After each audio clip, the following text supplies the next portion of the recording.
السلام عليكم ورحمة الله وبركاته. خوتي مرحبا بكم. قناة عقارات مصطفى ولد الشعب، واسط عقاري بمدينة القنيطرة. اليوم كنتواجدوا بتجزئة الحديقة قرب بير رامي. بالنسبة للناس اللي هما بعادوا متبعين القناة ديالنا، ما بين بير رامي والاليونس مهدية. الحديقة اللي جات يعني فوق ولاد وجيه، قريبة المهدية، قريبة الاليونس. تجزئة اللي هي جديدة للاستفادة، بقع للاستفادة 64 متر، وعندي جوج ديال البقع أرضية. البقعة الأولى اللي هي هادي، حنا الأمام ديالها هي اللي فيها خوتي،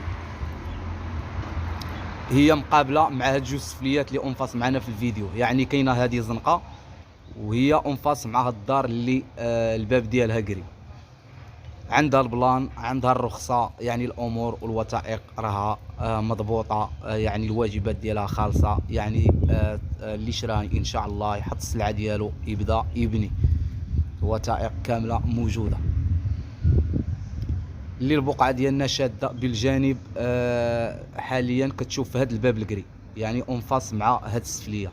كتبقى عندنا زنقة ديال 8 اللي الظهر ديالها هاد الشارع هذا جات في الدخله، يعني ديال التجزئه. راه كاين البني، يعني راه كاينين البقع اللي هما جاو اللور في الاخر ديال التجزئه باقي ما كاينش البني. هادي راه يعني كاين السكان، البني راه موجود وجات في الدخله طريق الرباط، يعني في الدخله قريب لطريق الرباط العاديه اللي كتربط ما بين قنيطره وساله من اسواق السلام. يعني الطريق راها قريبه كيف ما كتشوفوا معايا. راه حنا وسط التجزئه. اخوتي بالنسبه للناس اللي شارين بعقد وكاله نوطيريه، لان دابا القانون اللي خرج البقعه ديال الاستفاده عندك حق تشري تبني، ما كاينش المشكل.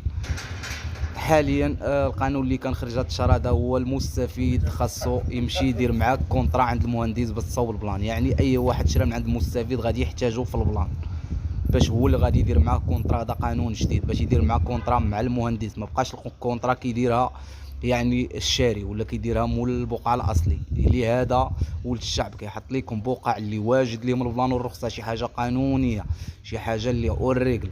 وحتى لا بعت شي بقعه اللي هي ما خالصاش وخلصتها بيديه والمسائل، راه غادي ان شاء الله تنتكلف حتى بالمستفيد نديه يدير ليا كونطرا عند المهندس، وكنعطي التسبيق للمهندس باش الامور ديالي تكون واضحه. شحال ديال الناس دابا اللي هما شارين قبل غيبغيو يقلبوا صحاب الاستفاده على المستفيد، يقدروا يلقاو يعني يتحول لمدينه اللي هي بعيده ولا ما يبقاش عندهم رقم الهاتف ديالو.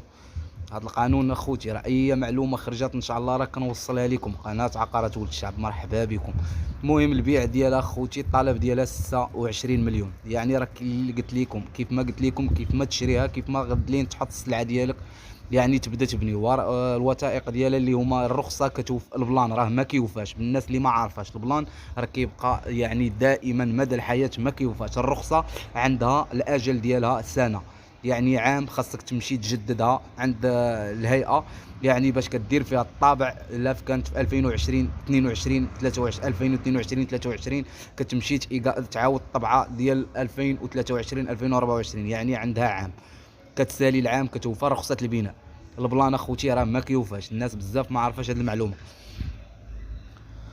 بالنسبه كاين الناس اخوتي اللي كياخذوا من بعد ملي كيراجعوا عقود البيع كيلقاو الغلط عند الشخص، ما مطابقش. يعني كاين بعض المحامين اللي كيغلط، حنا راه غير بشر. ملي كيكون كيقيد في عقد البيع يعني خاص الانسان ملي يبيع ويشري قبل ما يخلص فلوسه يعاود يفيريفي عقد البيع بالنيميرو لاكارت بالاسم. الا خلى لك المحامي في عقد البيع غير اسم ما هوش مضبوط، راه من بعد تلقى مشاكل. يعني كتشد البطاقه الوطنيه كتضبطها مع عقد البيع، يعني كتلقى الرقم هو هذاك، الاسم بحرف بحرف يعني هو هذاك. يعني تما عاد كتعرف راسك راك شاري. كتشد الوكاله نوطيريه حتى هي يعني الا كان لاكارت ديال البائع المستفيد اللي هو قديم ولا شي حاجه ما تحاولش بامكانك، ولا قال لك الموثق راه ما نقبلش هاد لاكارت ما تصدعش راسك وانت غتعطي فلوسك وتغامر راسك وتغامر برزقك.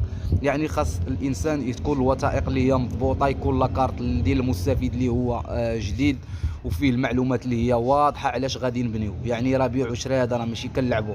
راه الناس راه تقدر ملي تبغي تصاوب البلان والرخصه عاد تعرف المشاكل اللي غتلقاها.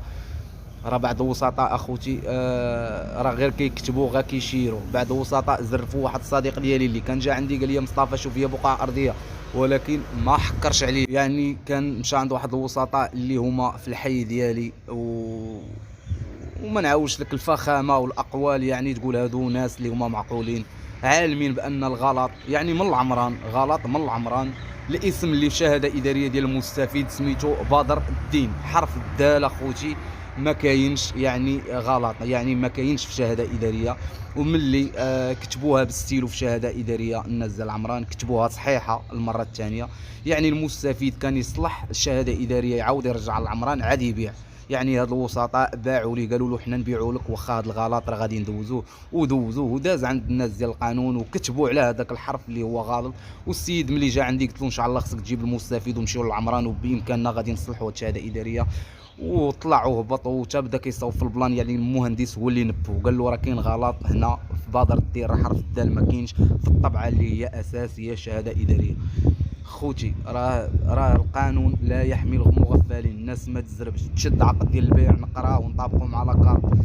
وكانوا خوتي يبتزوا وقالوا له غتعطينا مليون عربون اللي يجي مثلا يديها شي واحد يشريها، مثلا غيعطينا مليون عربون ولا جا شي واحد ما نبيعوش ليه.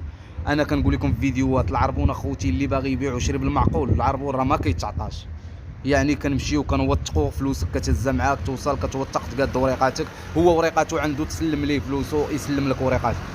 خداو مليون ديال العربون اخوتي وداو السيد. يعني ما بقاش واخا عرف داك الشيء ماشي نورمال، ما بقاش هذاك المليون بقى رابطو يعني حتى خدا. ولله الحمد اخوتي، راه معروفه القناه ديالنا، انا الوحيد اللي في الوسطاء راه العربون ما كنامنش به. يعني الكلمه راه خط الروح، جيتي كتب لك الله، ما جيتيش الله يعاوننا ويعاونك. يعني راه المكاتب كيف ما كنقولوا.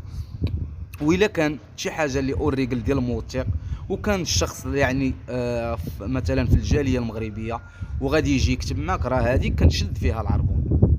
يعني كناخذ العربون ديالي ولكن كندير معاك ورقه على العربون. وبامكانك الا جا لافوديان بامكانك الا ما شي الا ما قدرتيش في استطاعتك وصلتي لهذيك بقعه ارضيه ولا دار حره، العربون اخويا كنرجعوه. حنا ماشي البيع والشراء ديال الارزاق بيدي. العربون 5000 درهم ولا 10000 درهم كنرجعوها الناس. ماشي غادي تجيب واحد من الجاليه وغتجيبو باش يسني معك على بقعه ارضيه وملي يجي تقول له حقها غير بيعها انا ما وصلتش لها. هنا راه الناس راه ماشي غير حداك غيشد الطاكسي يجي عندك. مثلا الا كان معك الشخص في نفس المدينه وهذا ماشي ما كاينش الاشكال الا ما كانش العربون، غير الكلمه ان شاء الله وغدا نتلاقاو عند الموثق ونكتبوا. ومثلا الوسيط الا قال لك حق يديها واحد اخر الا ما مكتباش وما فيهاش خير ما عندك ما دير بها. هذه نصيحه للناس. والوسيط اللي ما يخليكش تلاقى مع مول الدار ما عندك ما دير به.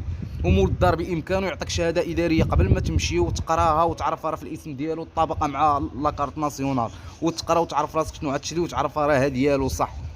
راه شحال من واحد اتصلت به انا في التليفون على اساس هو مول البقعه ارضيه داير النمره ديالو، في الاخر ملي كنجيبو وكنحطو في امام الواقع كنلقاه غير وسيط عقاري وكيحلف وكيقول لك انا هو مول البقعه.